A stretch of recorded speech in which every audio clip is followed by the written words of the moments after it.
Peggy 18.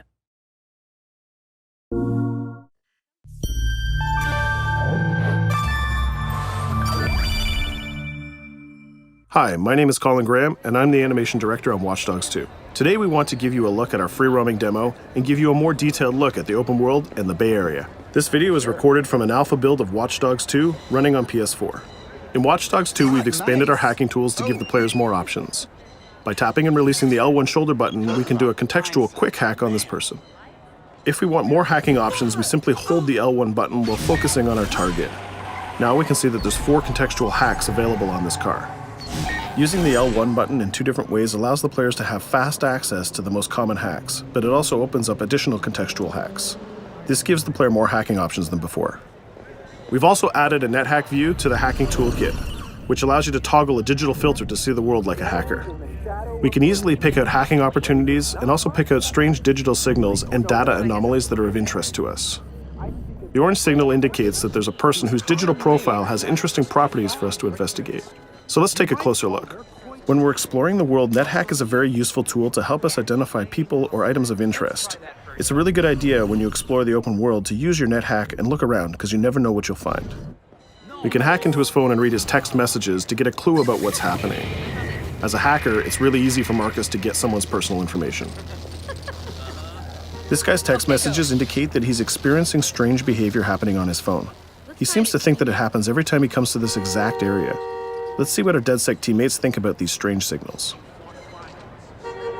That felt like a rock star pose. Found something weird. Sweet. Get a picture. No, I mean, my MC catcher detector is going off. We really need to find a better name for that. Why? That's the technical name. My Stingray sniffer tells me somebody's leeching data off of people's phones below. Looks like the data's going to Coit Tower. See? Weird. Weird indeed. Marcus has detected that there's an illegal Stingray box deployed somewhere around Coit Tower. We now have access to a new DedSec operation, and we can track it with our DedSec app. You can do any operation you want in the order that you want, as long as you've discovered it and it's in your DedSec app.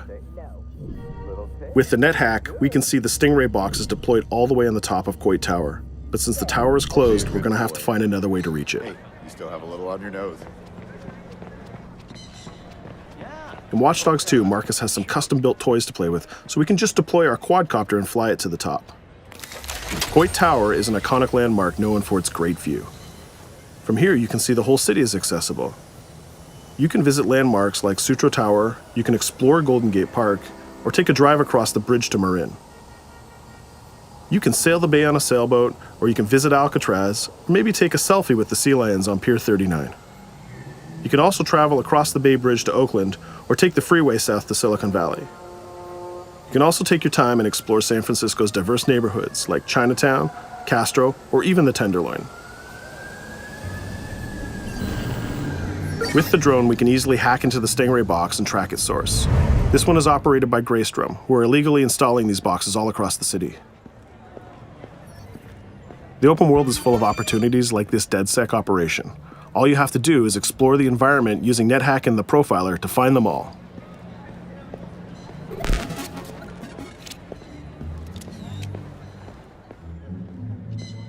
There we go. This one has a breadcrumb trail I can follow. Nice. Where's it go? Looks like Greystrom set up a warehouse out by the piers. You wanna bet I can find some shady shit in there? Definitely some shady shit in there.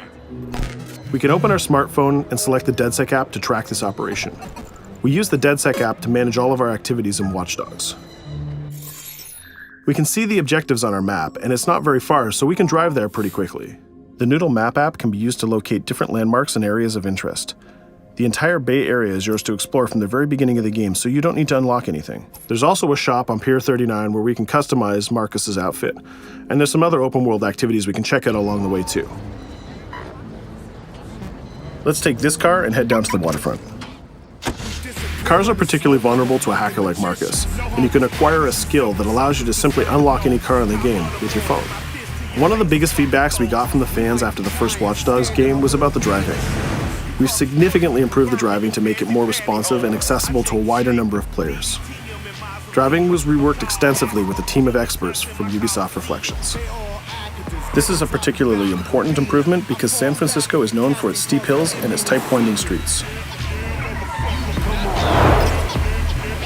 Of course, driving and hacking go hand in hand, and you can still hack steam pipes, traffic lights, and you can also hack individual vehicles. As you can see, it's much easier to drive through the city in Watch Dogs 2. Let's pull up here at iconic Pier 39 and take a quick look around.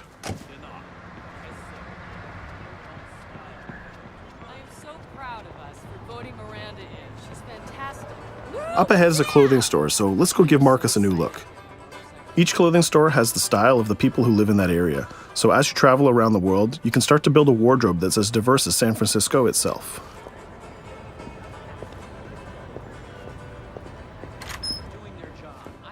There are over 700 unique items of clothing that Marcus can purchase to wear, with over 1 billion possible combinations. We can go into the fitting room menu and browse a selection of items found in the store. Let's start by switching up Marcus's jacket. Each item of clothing in the shop is handcrafted to fit Marcus's overall look. You can mix and match any pieces of clothing you want. You can change your hat, glasses, face mask, bag, shirt, pants, and shoes. There's some nice normcore hoodies in here, but I think we should go with the shirt with the giant skull on it. Let's take a look at what we got for shoes. Since people who come to Pier 39 are often tourists, we have styles of shoes that they would buy. We can go with these comfortable gator shoes or maybe some open-toe sandals. Or if you really want to make a statement, you can buy the awkward socks and sandals combo.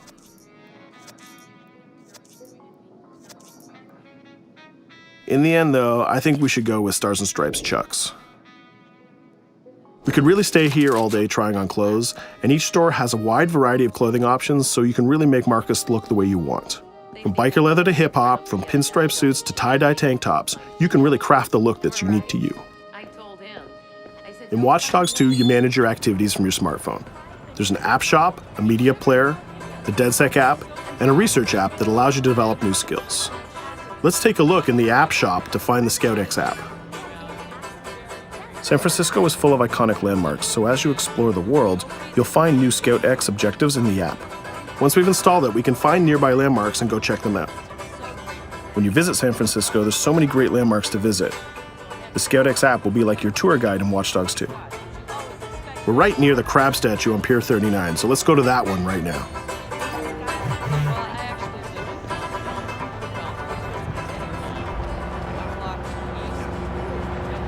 These tourists have the right idea. We'll just pop open our phone and select our camera and take a picture of this giant crab. Let's make it a selfie and use the California Vibe filter.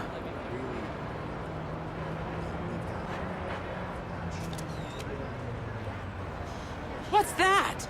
Uploading the photos to the ctOS app will give you more followers, and you'll need those followers to progress through the game.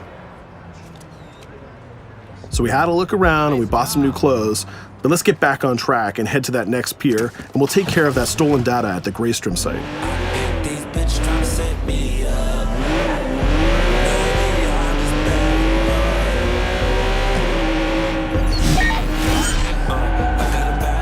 We can see the objective marker in our minimap, and it's also displayed in orange at the end of the pier. Let's park our car past the scissor lift and go scout the place on foot. Operations in Watch Dogs 2 are almost always a free approach, so you can go after the objective from any direction. Let's start by getting into cover and scouting our enemies and see if we can spot the objective. From there we can make a plan of attack. We can launch our drone and scout the area. We can use our NetHack view to see that there are guards patrolling the rooftop, and the objective is in a small office. There are also some civilian workers that might notice us, so we need to avoid them too. In the NetHack view, we can see that the door is electronically locked, but it can be bypassed by a junction box on the lower level. The connection is shown in a red line. Unfortunately, that box is protected by an armed guard and an attack dog. So we'll probably have trouble if we try to sneak past the dog in person, but luckily Marcus has another toy, which is the RC jumper. This little guy is small and much harder for enemies to detect. The RC jumper is another DedSec gadget that gives Marcus a different way to approach obstacles in the layout. The RC jumper has this cool little robotic arm that's been hacked into the body.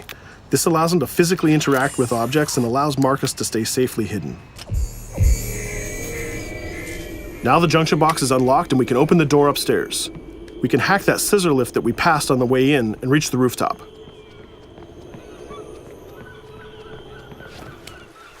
By hacking into the OS of the scissor lift, Marcus can take remote control of it. Not only can you raise it up and down, but you can actually drive it around anywhere you want in the world. This level of control gives players total freedom when dreaming up an approach to a mission. Our first challenge is to get past the guard in front of us. So let's hack into the security camera and see how he might be vulnerable.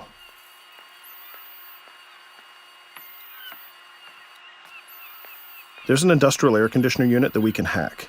We can set it to explode when the guard comes close, and we can hack it to attract the guard with a strange noise. The guard will go investigate the noise and walk straight into the trap we set. Shit. Does anyone know first aid?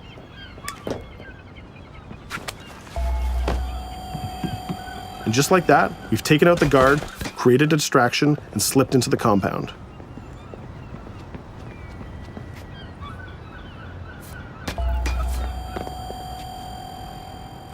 A more direct way to neutralize a guard is to use the non-lethal stun gun. Marcus has an array of non-lethal tools and techniques, and you can complete the entire game without actually killing a single enemy. Since we already unlocked this door with our RC jumper, we can just quick hack it to open it. Now we're in the room, we just need to install one of our custom DedSec boxes into this Bloom terminal, and we've completed our final objective. All that's left to do now is escape undetected. Each operation we undertake will give us more followers, and more followers will allow you to take on even bigger operations. So let's get off this pier and explore a little bit more.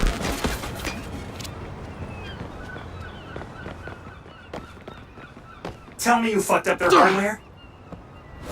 I left an expensive little present in their system, and they're going to pay for it. Damn, you sound like Jimmy Siska. Hell yeah!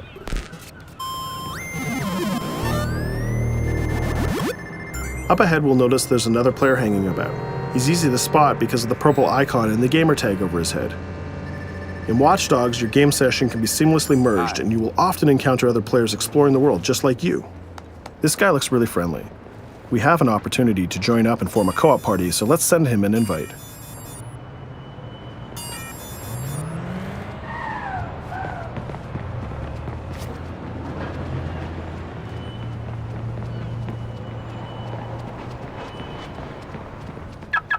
Now that we're joined in a session, we can complete co-op missions together and take on even bigger and tougher targets.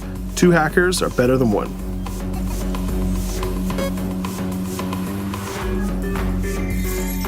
We're gonna head across the bay to Prescott, which is in North Oakland, to infiltrate a gang lair.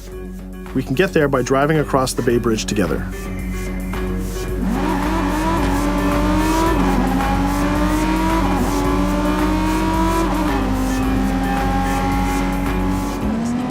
All right, we can see that we're in a much different neighborhood than before. This is Prescott, a subdistrict of North Oakland, and the location of our next co-op operation. With our partner, we can go together and activate this mission.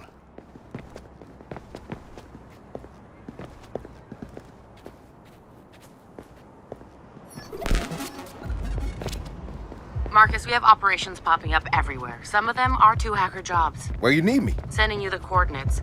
And Marcus, it works both ways. When you need help, fire off a call and we'll send someone your way for the assist. This area is a free approach, so we can tackle it any style we want. Since we're now 2 hackers working together, we'll cover our partner from the sky and help him out with some well-timed hacks. We can distract this guard by hacking his phone, and our friend will take him down very stealthily. We'll continue to scout the area and find more lookouts, like this gang member on the rooftop. We can automatically tag them, and once they're tagged, both players can see them. Our partner is going to sneak up on the rooftop and take out this guard, and we can help him with some well-timed hacks. If we use a contextual hack on this transformer box, we can attract the guard. Our partner has an easy shot with his stun gun from that distance.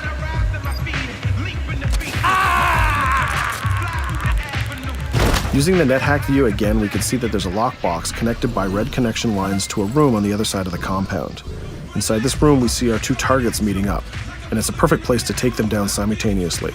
We need to get that box unlocked and get into that room.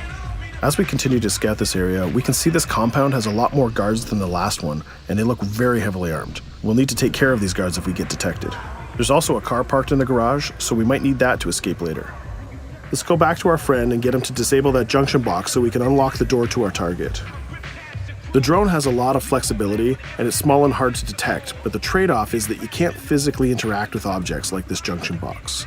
But it's not a problem for our man on the ground to do that for us. The signal lines have changed from red to blue, so now we know that we can open the doors and get to our targets. Scouting phase is done, so let's get up on that rooftop with our partner and get close enough to neutralize these enemies. We can hack these junction boxes and set a proximity trigger on them. They'll explode if an enemy passes through them, but they won't be triggered if we pass through them ourselves. We can also deploy electroshock mines from our inventory, and they're fully hackable too. It's a good idea to leave traps for your enemies in case they try to flank you.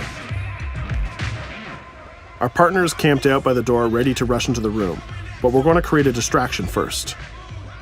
We'll get into position behind these crates, and this time we'll launch our RC jumper. Once our partner opens the door, we'll zip in and create a distraction.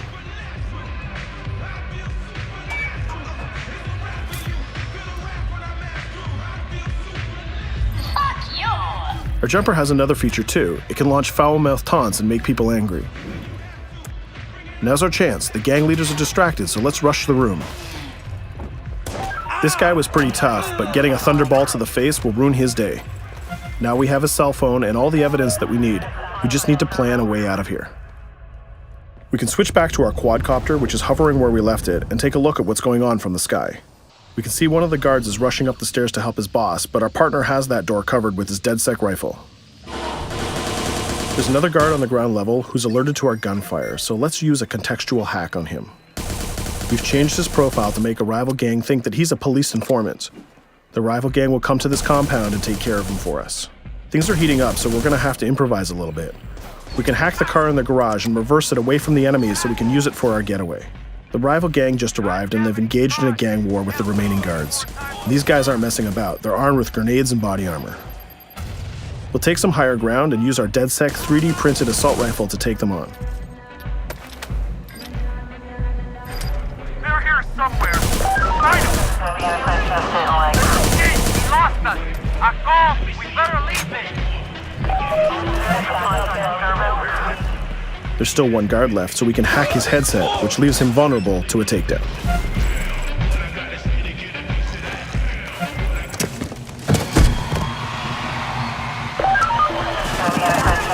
Let's take our stolen ride and get out of here before cops show up. And just like that, we're home free.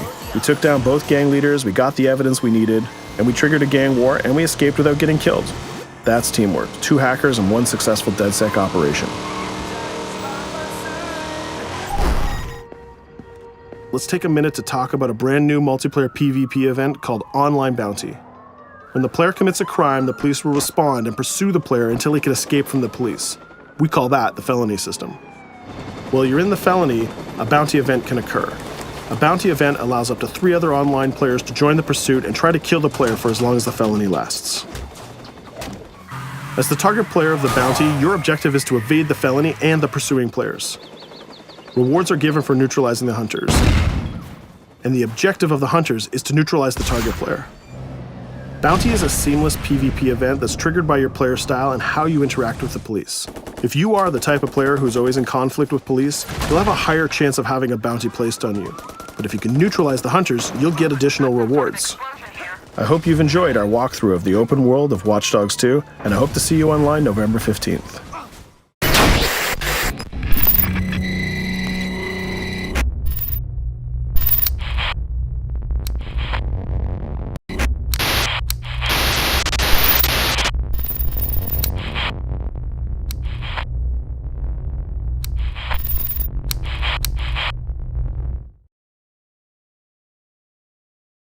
For the players.